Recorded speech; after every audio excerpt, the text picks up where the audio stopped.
Hey there, folks. If you want to catch this story and plenty more, don't forget to follow the channel. It really helps us out when you subscribe, like, and drop a comment. Your support keeps these stories alive, so, stick around for more history.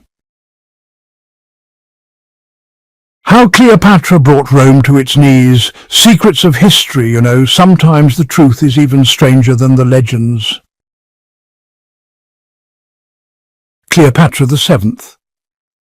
Behind the legends was a woman of razor-sharp intelligence, unstoppable ambition and unmatched political skill.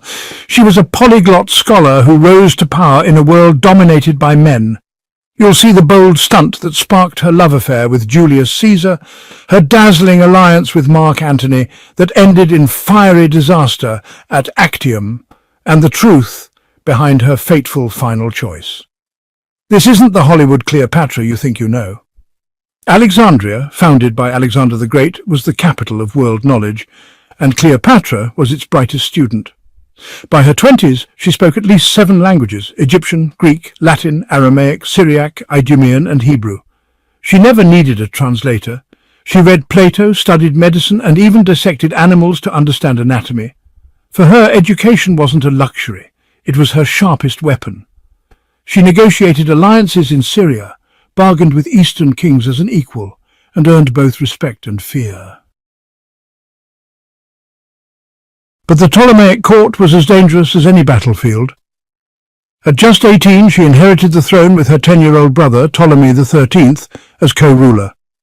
The priests and power-hungry courtiers quickly turned against her, and within months a palace coup forced her to flee to Syria. Overnight she lost her crown, but began plotting her comeback. When Julius Caesar chased Pompey into Egypt, Cleopatra saw her chance. Legend has it she smuggled herself into the palace rolled up in a carpet. And when Caesar saw her, he didn't see a threat. He saw ambition. He fell for her almost instantly. Their relationship, it shocked Rome. But Cleopatra gained far more than a lover. She gained Roman legions. With their backing, she crushed Ptolemy's forces. In 47 BC, she bore Caesar a son, Ptolemy XV, known as Caesarion, the only acknowledged heir of Caesar. But when Cleopatra visited Rome with him, senators were outraged. A foreign queen exercising Roman power. Unthinkable. After Caesar's assassination in 44 BC, her world, it collapsed. Rome, was split into 3 rival powers. Octavian in the west, Lepidus holding Africa, and Mark Antony ruling the east. Egypt, it lay right on Antony's doorstep, rich in grain and gold. Cleopatra, she knew her kingdom's survival depended on him. In 41 BC, Antony's envoys demanded tribute. But Cleopatra didn't respond with fear. No, she answered with grandeur. She sent a fleet of warships, gifts of perfumes and ivory, and even joined the mission herself. Treating Antony's men like honoured guests, bribing generously and staging these lavish Nile spectacles, she won favour without bowing to Rome. When Antony summoned her to Tarsus, expecting submission, Cleopatra arrived instead on a golden barge draped in purple sails, appearing like Aphrodite herself. Surrounded by incense smoke, rose petals, and exotic music, she turned a political meeting into pure theatre. Antony was captivated. Before long, they weren't just lovers, they became political partners. Syria went to Antony, Egypt to Cleopatra. Together they dreamed of reshaping Rome. Alexandria overflowed with wealth and decadence, and Rome accused Cleopatra of corrupting Antony. Octavian's propaganda painted her as a foreign temptress, draining Roman virtue.